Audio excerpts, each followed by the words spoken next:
Immediately after birth, my parents were told that some tests needed to be done. My mom had a amniocentesis, and they said it was a foolproof test, so they knew that she was having a boy. When I came out, they were like, oh, our bad, you had a girl. I've learned from my mother, everyone in the room fell silent. She asked to see her baby, and they wouldn't show her, and then she asked what's wrong, and they wouldn't say, and for 3 days they sedated her. My parents were told that they couldn't tell what sex I was, and that they should just take me home, dress me in yellow and green, give me a nickname, and wait to see.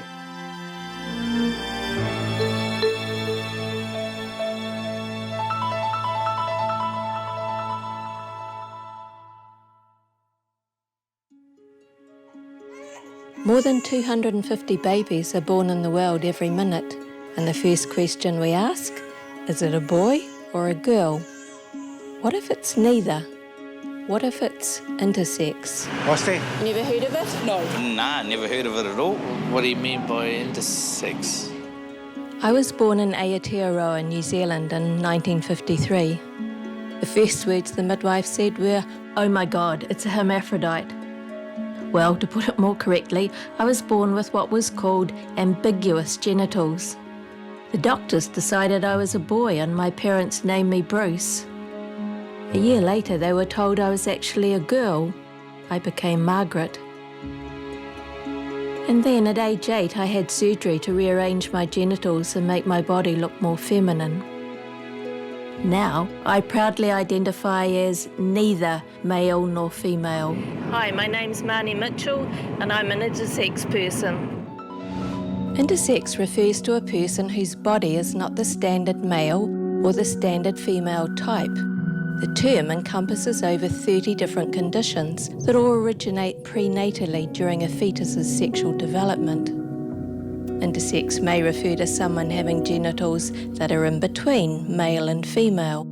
Or it might mean that somebody looks male on the outside, but on the inside is mostly female, or vice versa. How common do you think that would be? I thought it would be very common at all. I'd say it'd be fairly rare. How many babies are born with genitals that are so obviously in between male and female that a specialist team is called in?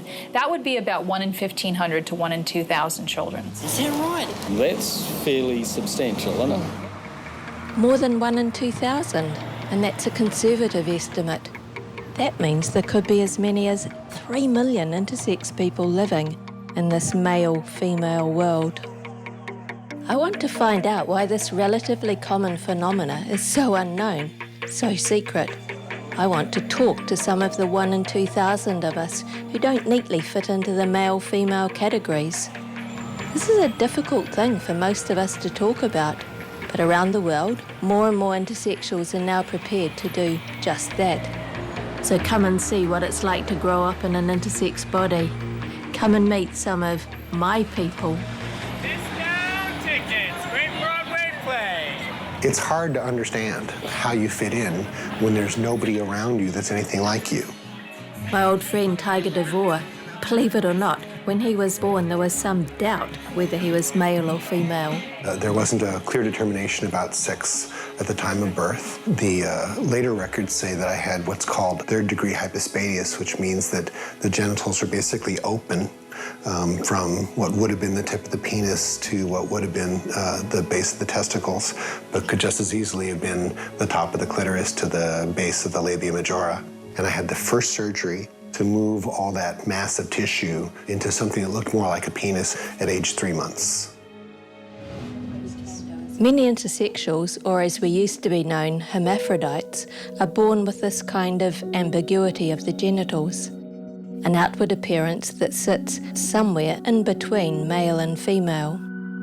But though intersex births have been taking place forever, in recent times medicine has had the ability to surgically alter ambiguous genitals and render them invisible.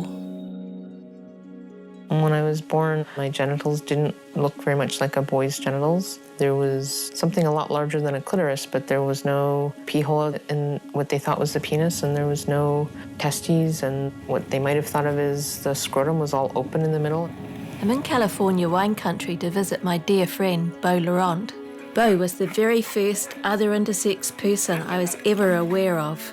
When I was 1.5 years old, they figured out that I had pretty typical uterus and vagina. Then they told my parents that I was really a girl and not a boy, and then they removed my clitoris completely all the way to the inner parts. And then they told my parents they should move to another town and never tell anybody where they went. They should change my name to one that sounds similar so that I won't notice the difference.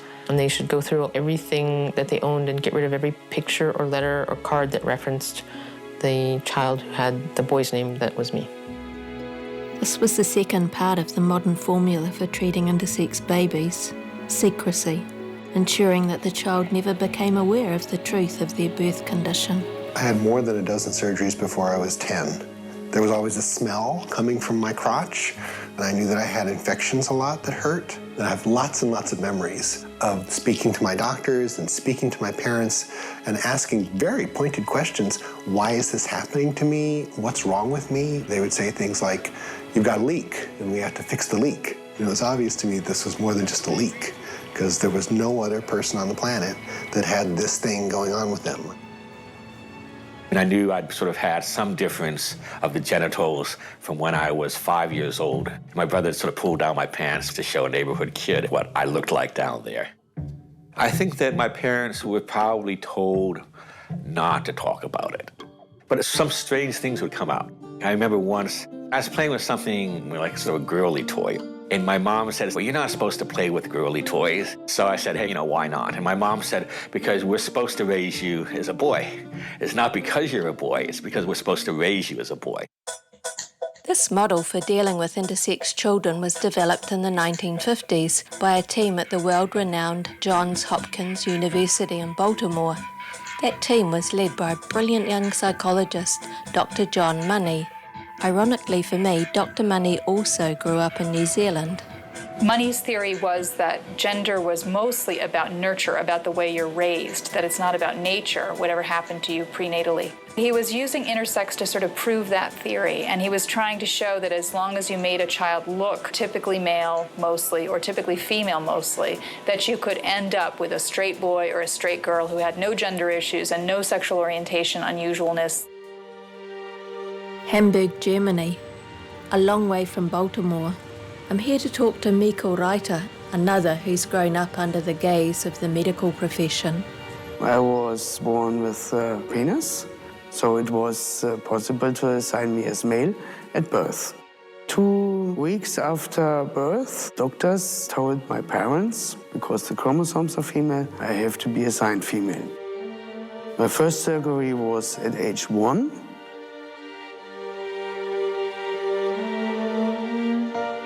My parents, they have not been able to tell the neighborhood the truth, so they moved. I was a trustless, isolated child that very often go with the parents into the mountains. And the mountains are very empty. There are no people. Later, at about age 8, every half a year, I go to the hospital to widen the vagina. I had about 200 examinations in my life. I didn't want these examinations, but my mother took me there. I didn't trust her. I saw her collaborating with my enemies. Jen Pagonis, raised as a girl. She only discovered at age 18 that she actually has XY, or male chromosomes. When I was born, they didn't know anything at first. About a year later, I went to a normal checkup. That's when she noticed something was up with my vagina. And I was 1.5 then, and they removed the 2 gonads that I had in my stomach area.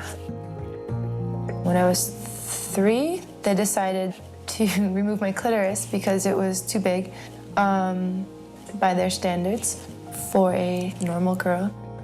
They claimed that they were going to preserve the function and the feeling, but in reality, it was all about appearance, and they kind of just hacked away at it until it was out of sight and out of mind.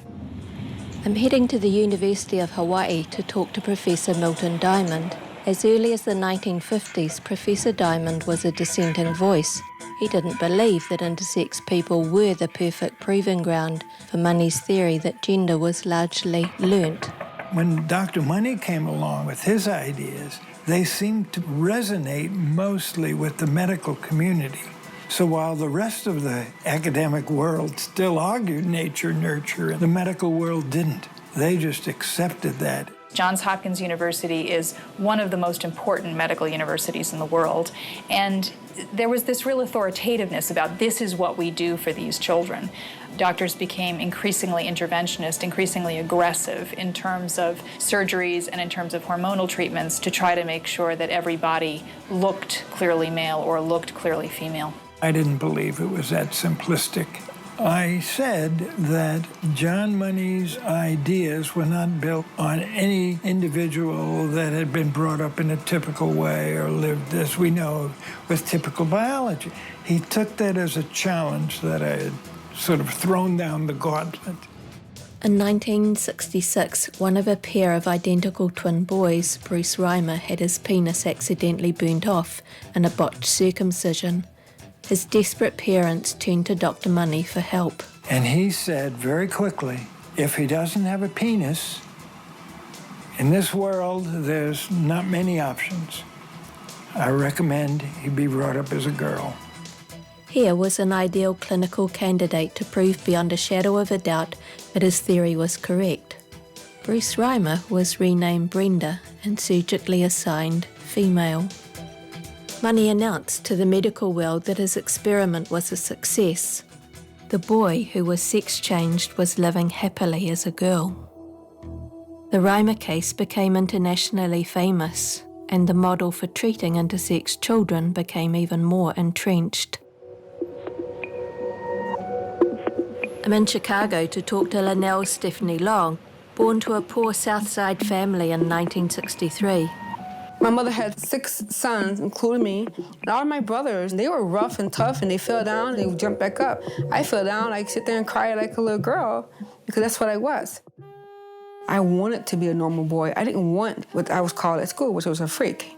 I was maybe like 12 years old, and me and my mom, we went grocery shopping, and this little girl, like kids do, they ask you, are you a boy or a girl? I just let them assume what they wanted to think. But my mom, this is my son, you know, and she got disgusted, and then she told me from then on I had to act more masculine. At puberty, intersex people are sometimes given hormones to reinforce their gender assignment. But for some, their condition means that they have a resistance to that prescribed hormone.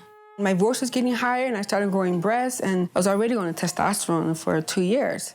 That's when my mother really freaked out, because the testosterone was supposed to work. The testosterone was supposed to make me into a superboy, and it wasn't doing its job. I was very feminine. You don't be a little wimp in the black community. You can get beat up, you can get hurt. You have to present this air of, don't mess with me. My air was like, ooh, you know. So I went off to the junior high school. I didn't last very long. I became extremely nervous going to the locker room. I mean, this is in the days when you had to sort of undress and march through the showers and everything. And I noticed I had sort of the smallest penis in the whole place out of 100 guys undressing. So that made me very nervous. And then there was other questions about my body, which I didn't want to reveal. I was trained from a very, very young age never to tell anybody about what was happening during the summer. I had to go along with an agreed-to fabrication about what vacation we went on, when in fact I was in the hospital for 6 to 10 weeks at a time. So I knew pretty quick that this wasn't something I could discuss with anybody. Because of the way that they make the urethra, which is the hole that you pee through, in between surgeries I would have to keep that open with a dilator. And I wasn't able to do that myself, so my mom had to do that for me. Otherwise, I would have had to have been in the doctor's office every day to have somebody, you know, putting this steel rod into my penis. So, you know, uncomfortable stuff for a little kid. Growing up with shame and secrecy can have other, more tragic consequences. If my mother ever saw this film, this is the time she should turn the television off. I was abused by more than one person for most of my life at home, most profoundly from about the age of 10 or 11. and that a feature of that abuse was my difference. Although I was being raised as a male, I was dressed as a female and I was abused as a female. Photographs were taken of me, and an important aspect of that photography was that difference about me. Our genitals have been touched right from when we're little. We've been taught never to talk about our different bodies. And so sexual predators are very good at picking out children that would make good victims. I was the victim of a person in the community that had easy access to me. He always said that if I ever told anybody, they would cut it off. That's what he used to say. So I can remember when I had that surgery in hospital being sort of outraged and confused because I knew that I'd never told anybody. So why was it being cut off? The secrecy, along with the surgeries, continue for many into puberty and beyond. Around the age of 11, 12, they said, "We noticed your vaginal opening is a little bit smaller than normal. We're just gonna make a little incision and make it a little bit bigger so that you could have normal sex with your husband when you're older. And only a doctor's eye could tell that you're different than any other woman." I started having sex with my boyfriend when I was 16. And it took like 3 months for his penis to go inside of me. And when it did, it really, really, really, really hurt. And it ended up tearing me open like every time. But I still thought it was like all my fault. Like I thought I was doing something wrong during sex and that one day this orgasm was gonna happen. I just had to get through this like painful stage. Because like the doctor said, I would have normal sex with my husband, and I just really, really, really believed them.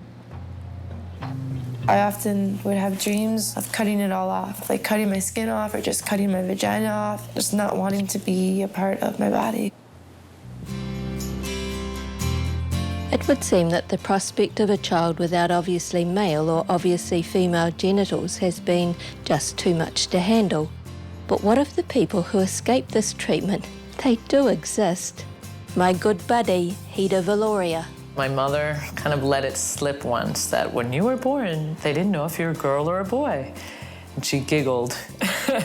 My father's a medical doctor. What they told him would be different from your average parent.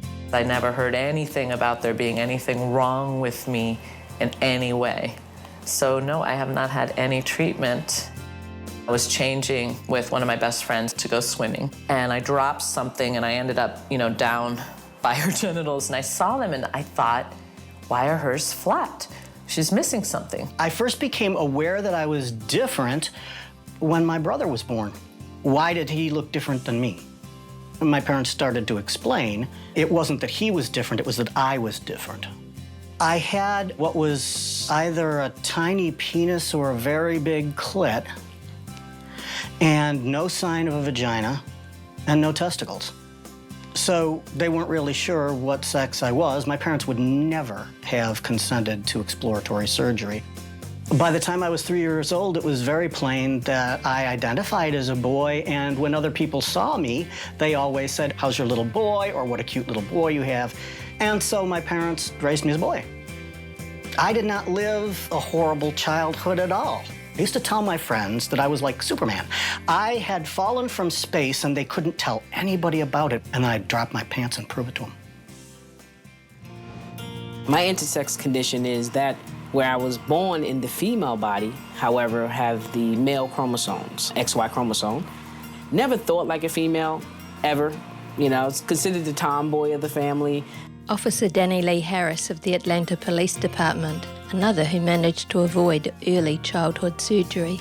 My first girlfriend, she said, your clitoris is extremely big for a female. I said, okay, well, I'm just bigger than you. She was like, no, you need to go to the doctor and find out why, number one, you don't have a menstrual cycle. Number two, why your clitoris is so big. And because of that, is what actually started me on my process of finding out that I was indeed intersex. I was working a job over at the local hotel, and a gentleman came up to me and said, "Sir, ma'am, what are you?" Most people probably would have been offended, but I was just like, it's whatever you want me to be.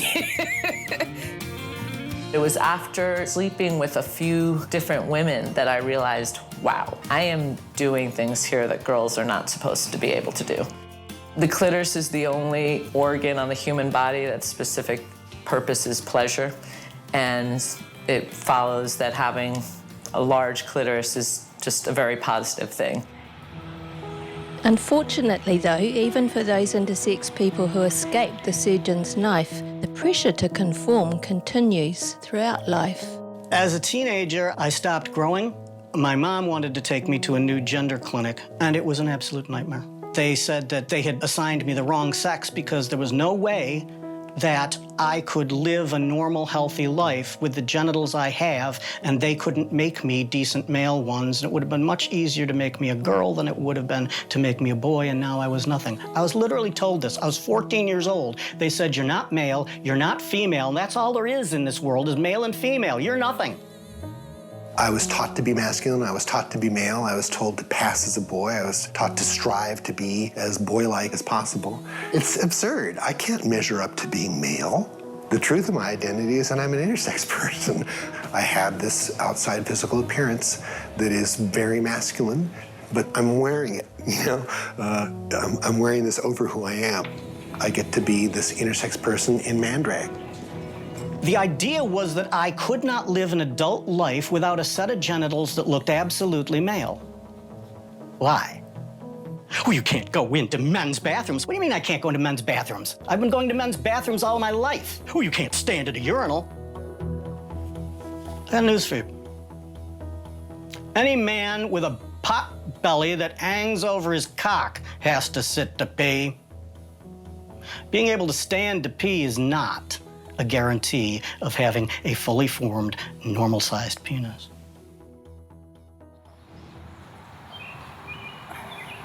A lot of intersex people are born with no visible difference of the genitals. They grow up without any idea until puberty. But for them too, there is pressure to have their bodies conform. When I was 15, I had been physically developed for quite some time, but had never begun to menstruate. My mother and I became concerned and decided I should go to a doctor and just make sure everything was okay. They assumed that my hymen had closed so that I was menstruating and that the blood wasn't coming out and that that was causing the pain. So they went in and did, that was my first surgery. It was when they attempted to cut my hymen that they realized that I didn't have a hymen or a vagina, and that's how I found out. I was then told that I would have to have surgery so that I could have a normal sex life with my husband when I got married. And I had my vaginal reconstructive surgery when I was 15. My friends were all told that I was going on vacation, so I didn't have anybody come visit me. I laid in the hospital for 17 days with things stuck in me. They took all the skin off of my butt and wrapped it around a mold and inserted it inside of me to create a vagina. And then people would come in and sort of check it and poke and prod, and I remember waking up in the middle of the night and there was a strange man under my sheets. I was like, who are you? He said, oh, you know, I'm the podiatrist. I was just curious. So a podiatrist? I mean, you know. For other intersex people, the medical solution hasn't been surgery. For them, the intervention was hormonal. I was told that I had XXY sex chromosomes, that my testicular tissue was so small that it only produced 10% of normal testosterone levels for a male, and I am sterile. And that day, I was started on testosterone. Every hair follicle on my body started sprouting hair. I hated it. I mean, testosterone has had a lot of negative consequences, including 2 prostate reduction surgeries. I wasn't really aware of what it was going to do to me. What it did do to me that I liked was it made me really horny. By 1981, I was infected with HIV because I was having lots of sex with lots of different people. And then in 1998, I was diagnosed with AIDS.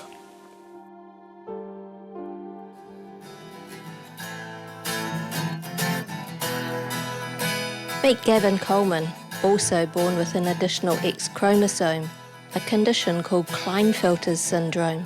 Did I say intersex yet? Did I? I don't produce enough testosterone naturally in my body. We've got generally small testes and sparse body hair. You know, we don't grow very much facial hair. I didn't need to shave till I was 26. It's great. I didn't hit puberty. There was nothing happening with me. I had to watch everybody else basically doing what it said in the biology book that they'd be doing, but of course, what was it saying I was doing? There was no explanation. Basically, they were looking at my body and going, well, apart from him having small balls and a small penis, you know, he looks like a normal boy to me. But I was growing breasts. I mean, they were quite small, but they were visible and sticking out on a side view. It was thoughts. I was getting bullied and slagged. That was the worst part of it, really, you know. Having to listen to other people telling you what you are and you're not even sure what the hell you are. And I'm thinking, maybe I am a girl because I certainly don't feel like a guy. Never felt like a guy. I think a lot of intersex people are not sexually active. To share our body that we're not actually comfortable with somebody else is really a nightmare. It's scary as hell, and you just don't want to risk the rejection. I got married to a girl. I got married to a girl just like my mother, because that's what every man wants, to marry someone like Mom. And it was the worst relationship of my life. All I knew was I was a guy that was effeminate with a small penis. It was just hard to talk about it. I didn't want to be naked in front of anyone, you know, sex with the lights off. It was hard being this guy, you know, for my wife. And so I decided to get divorced. I couldn't do it anymore. I already started to use drugs in the end of our relationship because it was easy being stoned out of my mind and coming home and just passing out. I understand these difficulties. For me, I haven't had a loving relationship. After all, I was a child being told that my body was so horrendous and so not okay it had to have pieces cut off it. People get labeled and dumped into, like, sort of the faggot bag. That's where a guy who doesn't sort of, you know, conform to sort of traditional notions of masculinity must be gay because of their nonconformity. And I got put in that bag. And so that was a very painful thing. That was a very painful place to be in. My orientation is heterosexual. In other words, in my fantasy world, I think about women. When I was like 19, 20, I tried dating a few times. And it usually went nowhere because, you know, they sort of see my difference, the features of the perineum, and they sort of ask me about it, and I'd freeze up and stare at the ceiling. And it was like a disaster. I basically sort of became asexual in the face of all of this. I'm an elderly guy, unmarried, sort of outside the mainstream, and I'm still read as gay. That's what's going to happen in my lifetime, is I'm going to be seen as a repressed gay person.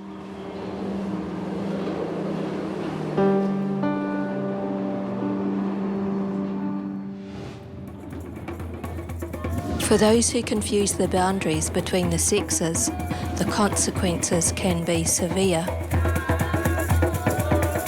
Sally Gross grew up in apartheid South Africa as Selwyn, a boy who was oblivious to how his genitals might be different to others. I had some sense that something was awry, though I had no sense that it was to do with plumbing.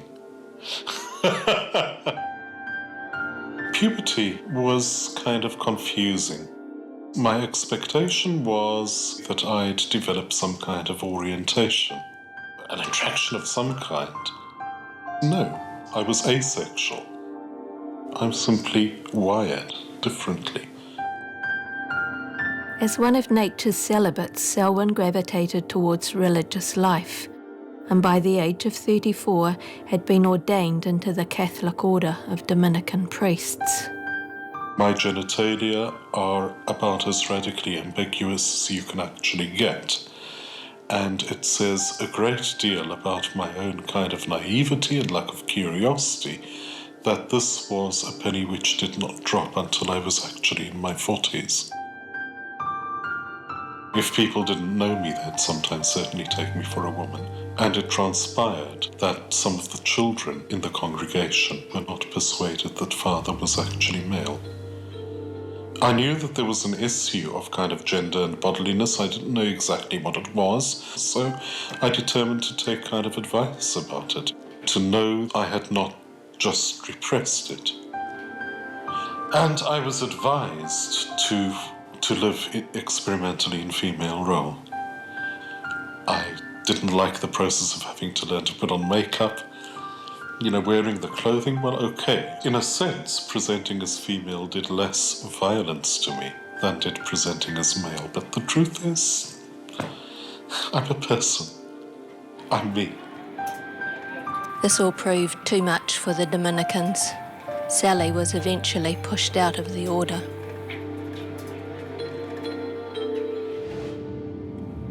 My name is Max, and I'm really looking forward to the day when a child is born. You know, people put a sign on the front lawn that says it's a baby instead of it's a boy or it's a girl. Another one of the close friends I made on my first trip to America was Max Beck. I looked up at this person, she looked back at me, and I thought, oh dear, pretty much love at first sight. Max at the time was Judy and was living as a woman. I was appalled that she thought this would really have any impact whatsoever on how I felt about her. But she'd sort of been, her whole life, led to believe that this was not something that could ever be discussed. Doctors had assigned her female, that she'd had a series of surgeries and hormonal interventions to make her into a girl, essentially. When Max was 15, he had vaginoplasty. Because there weren't that many people with Max's medical condition, they had a round robin of residents come and view the effects of this surgery. Now remember, this is a vagina. We're not talking about an elbow. People would routinely lift this drape, check everything out, put the drape back down. This is a 15-year-old girl that we're talking about. That's not dignified. Max was always very male-identified, so dressed more like a guy, did more guy-like things, took up space in a room the way a man would, and ultimately started seeing a new endocrinologist who, on a first visit, said, so what's it going to be, estrogen or testosterone? Because you have to take something for your bones and for your heart and for other systems. And that was really the first time that Max was ever offered a choice.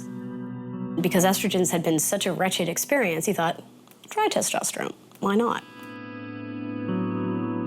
When Max had to renew his driver's license, the clerk took one look at Max and looked at the license and decided some hideous clerical error had been made and just changed it to male on the system. So we were very excited when he came out and looked at it and said, I'm a boy. We got married in the middle of my pregnancy with Alder. We had a shotgun wedding. I wanted both marriage and children. I would have preferred that the marriage came first, but ultimately we decided Max would be in charge of the timing of our marriage and I would be in charge of the timing of children. Alder was conceived with the help of an anonymous donor. And when we finally did conceive her, he went out and proposed the next weekend. There's Daddy. He's reading me a story. Kiss me. Max really was my other half. He was my soulmate. And I was so lucky to have him for the time that I did. Well, Max died of cancer in January of 2008. And it actually was a vaginal cancer, which was really complicated in terms of his treatment because men don't get vaginal cancer. So it was about a 3-year battle. And of course, we'd had our second child about 2 months after his diagnosis. It was very difficult timing on a family level because we had this child coming into the world along with this diagnosis of stage 4 cancer. He tried very hard to be optimistic. You know, he really wanted Griffin to remember him, and he really wanted to be there for Alder. When Max found out that he was actually dying, that was the first thing he said, I just wanted my little boy to remember me.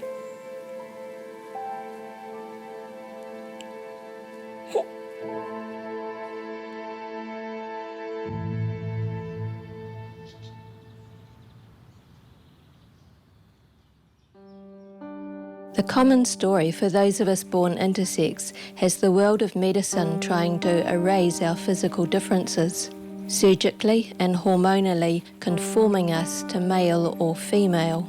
The theory was that if it was all kept completely secret from the child, they would grow up and be okay. Well, the reality for many of us is it wasn't okay. I got a gynecologist who agreed to help me get my medical records. She handed me these 3 pages that said I was a true hermaphrodite and that my parents had a son who was named Brian, that he was born on my birthday at my address, and then his name is just crossed out. I realized I was so distressed and I was filled with shame, and I was having really a complete emotional breakdown. I called a couple people and said, I'm so troubled, I just need some help. And I was turned down by each of the people I called. Like Bo, I was an adult before I discovered the truth about my early years. When my mum developed a life-threatening illness, she organised everything. So there was piles of things that Mum thought were important. There was a piece of sellotape with my name in the front, and while I was flicking through, it fell off. And there was this Bruce Mitchell underneath, which I didn't relate to myself. I thought it was a recycle Plunkett book, or there's 2 entries, one that says, nice wee lad, and another one that says, sex determined as female. Now the bottom started falling out of my world. I actually came to the conclusion I was gonna use a straight razor. And I remember thinking about how I was gonna cut and where in order to be most certain that I would be successful while being able to do it with the least suffering. And then I remember thinking, man, I am really pissed. If I'm gonna do this, I'm gonna find the surgeon, I'm gonna kill in front of him. That's when the moment I realized, oh, the thing that's causing me to have such a miserable life is not the clitorectomy, it's the shame. And that's wrong. Whatever body I was born with can't be shameful. I thought, I want to figure out how to heal myself and how to have a life that's worth living. I was able to publish a letter in a magazine called The Sciences that announced that I had started a support and advocacy group called Intersex Society of North America, although at that moment, all I had was a P.O. box. Pretty soon, people were writing, and not long after that, I would often call them, and pretty soon I had a headphone because I'd be on the phone for hours with people, and every one of them said I never thought I would ever hear from or meet or read about another person like me. You remember we took those photographs? Bo decided that it would be incredibly healing for a bunch of intersex people to meet up, to share their stories and experiences. So she sent out an invitation, and one even made it all the way to New Zealand. Here we are at the first ever International World Intersex meeting. Woo!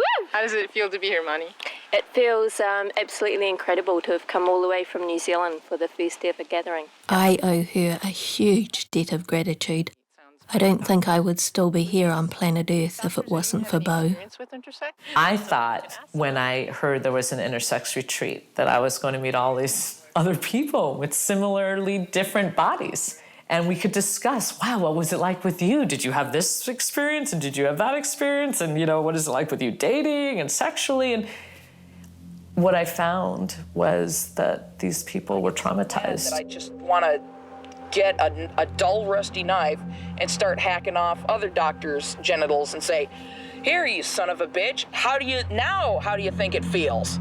It was like, wading into a war zone. People treated me like a freak. They lied to me. They cut me up. They harmed me in ways that prevent me from being romantically or sexually intimate with people. They caused me to feel like my body is disgusting.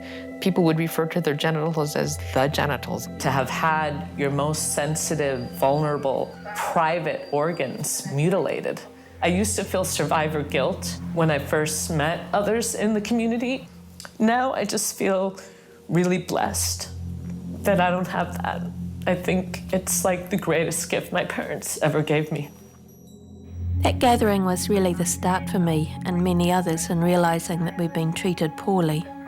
We were part of a generation of children who had been surgically and hormonally assigned to fit neatly into male or female, a generation who were left traumatised and damaged. The problem with money's system is that when it went out into the world, it became a really damaging system. A lot of people had their genitals surgically altered in ways that left them with pain, with incontinence, with reduced sexual sensation, with all sorts of problems, and very rarely with normal-looking genitals. I'm very angry at the genitals that were taken away from me. very angry at how much good sensation was taken away from me. I would like to have had a whole lot more say over the body I would have had, the life I would have had, the identity I would have had. I think it's very likely there are people out there who are glad that they were treated according to the system that Money and his colleagues developed. But if they're out there, I haven't met them. Journalists have gone through over a decade of seeking one person to go on camera, even behind a potted plant, and say, yes, this happened to me and I'm glad my parents made this decision. So where are all of these people? You know, if I went around and said, open heart surgery is a sham and nobody should do it anymore, we should just stop, a whole bunch of people would come out and say, well, actually, open heart surgery saved me and I think we should not stop. But that hasn't been happening around genital surgery. But what's most amazing to me is how long Money's system dominated and how doctors all over the world dealt with intersex births.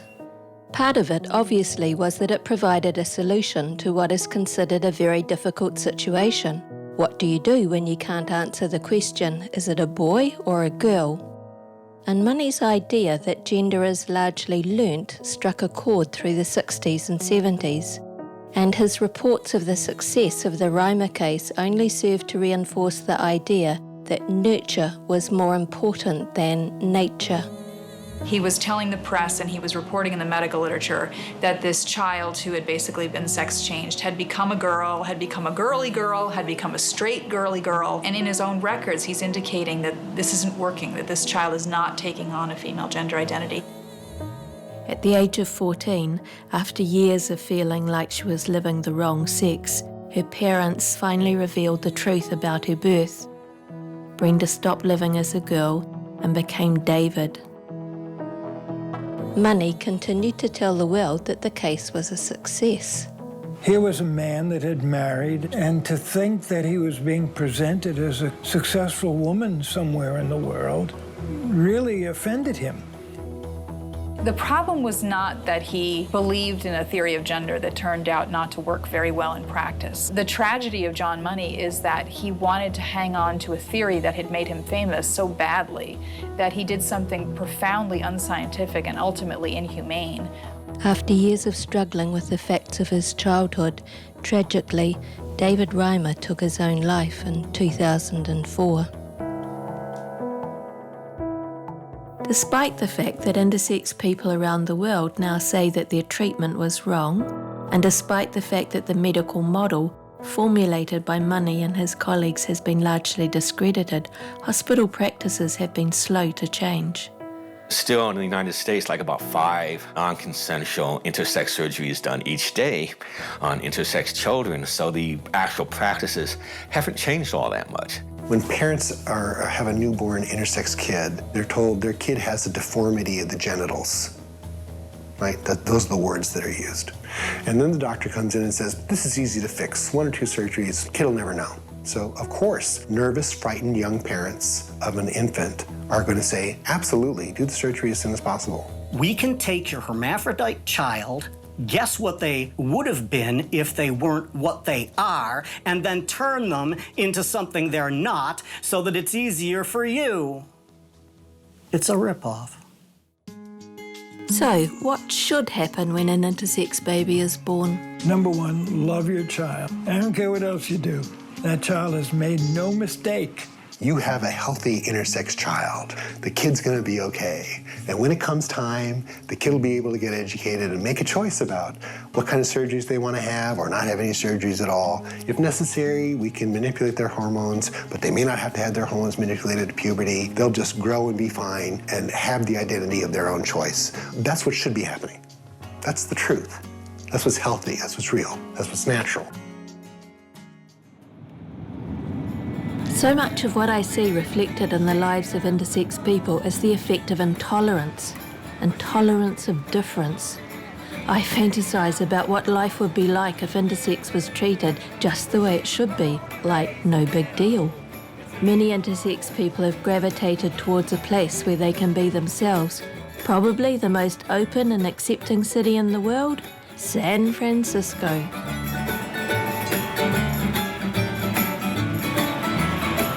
I love it here. I love being able to be queer and... You're not queer. You're normal for San Francisco. Republicans are queer. My great friends David and Peter, gay man on the left, intersex person on the right. In San Francisco, they're just an old married couple. We met in March of 1978 at a bisexual potluck in Sunnyvale, California. He was 28, and he had these gorgeous brown eyes. Next thing I knew, he was sitting next to me, and we're making out in a circle. We started dating each other, and here we are, 31 years later. You know, people are just really cool with it here. I mean, I think this is the city of exploration, right? It's the most progressive city in the country. If you can't do it here, you can't do it anywhere in the country, right? This is the place when I was really passing as a boy, right, and people couldn't tell what I was. This is where it was totally okay. I mean, even if I drive an hour out of the city, then suddenly it would not be okay. But this is where really people are like, well, maybe they're a transgendered person. One of the other intersex people I met on that first trip to America was Suji.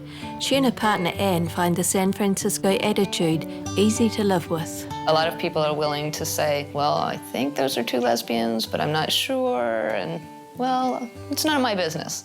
You know, so I think living where we live, we get a lot of room. Yeah. As long as you're putting your recycling in the right containers and not smoking, it's good. Suji was the queen of street patrol. That was the official title. And one of the martial arts trainers, I was very impressed. She thought it was cool. Yeah. I think she still does. You just said to me, you should know, I'm not exactly a man and I'm not exactly a woman. And that didn't really even make a wave in my world. I was just like, okay, that's, you know. And I don't love Suji because she's intersex, and I don't love Suji in spite of the fact that she's intersex. Suji's just an extraordinary person, and I feel very, very grateful to have met her. And I joke sometimes I have to look real good when I go to Suji's work because I want all the nurses that are after her to know that, you know, that she has a wife. But then, of course, it is possible for intersex people to find love and happiness, no matter where they live. I've never been single for any appreciable amount of time in my life. I noticed that there was a gay nudist group in Rochester. I went. I got picked up. You see, being different is not horrific. It does not make people run away with revulsion. They will ask you questions, and this is a bad thing. You get the spotlight, you get a microphone. Are you kidding? This is wonderful. I suppose what it's really about is being comfortable in your own skin. When I was 44 years old, I started to have urinary problems. And I didn't know what on earth was going on. All I knew was that something was changing. And I was having a whole lot of pain every time I sat down. I felt like something was tearing. I went into my doctor, and that's when I learned that I was actually XX, not XY. That I wasn't a partially developed male, I was an overdeveloped female. Age was separating a bifid scrotum, revealing that I actually had a vagina that was totally closed over. Here I am, 44 years old, and I find out I've got another piece of playground equipment I didn't know I had. I wasn't a man missing testicles. I was a man with a vagina.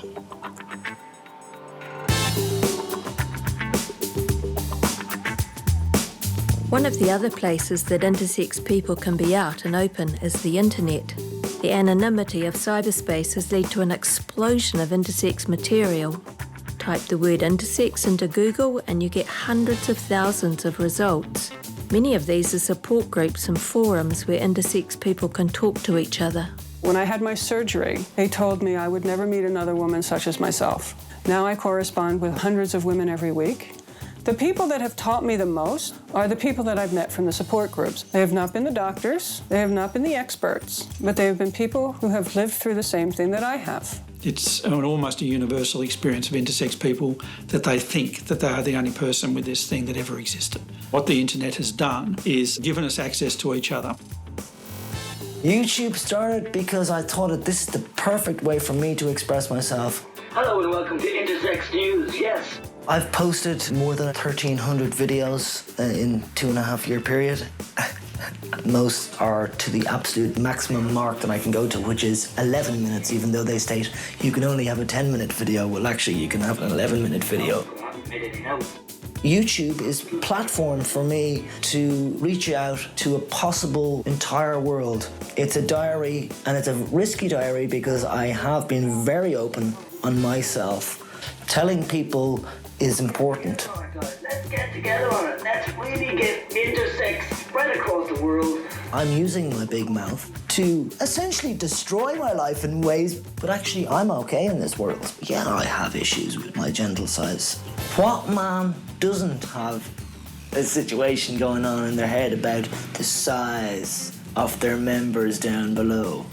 You know? Every man, doesn't matter what size it is, they're still gonna think, oh, that's not big enough. You know? But I help people who think they've got small penises. I go, that's a small penis. There's more to being a man or a woman than just a genital. People have genitals. People are not genitals. Now, I know that's hard to believe because we've all met a lot of pricks in our lives. Nature loves variety. We're all tall or short or fat or skinny. Why should you be stigmatized because your clitoris or your penis is smaller or larger than somebody else's? I love being intersex. I just wish they didn't fuck with my body so much. We have created this cycle of, oh my God, we have to fix it, shame it, hide it, and then there's another intersex birth. You've never talked about the one that might be your neighbor. I consider my sex to be intersex. I mean, I do cross the female box when I have to choose one, but my body isn't female. It's not just male, it's not just female. I'm intersex. Sorry, society, because it would have been so simple if it was just male and female, but you're gonna have to change your mind now. Intersexuality is the most common congenital difference. It's gonna be here, and we're gonna have to deal with it. It's about down there.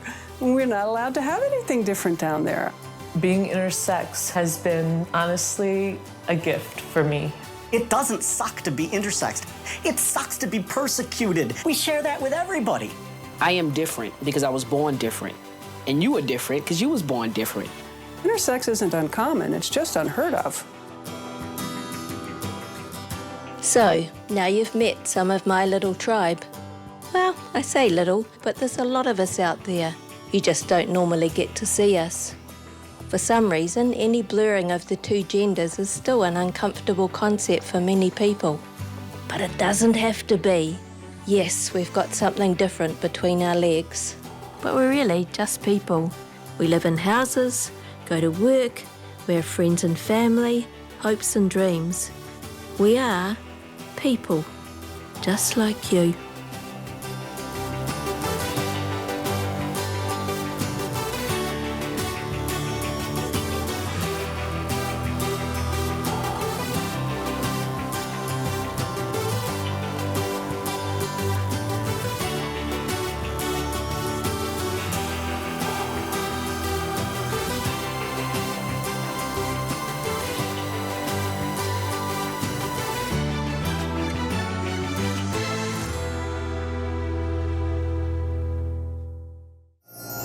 Supporting local content so you can see more of New Zealand on air.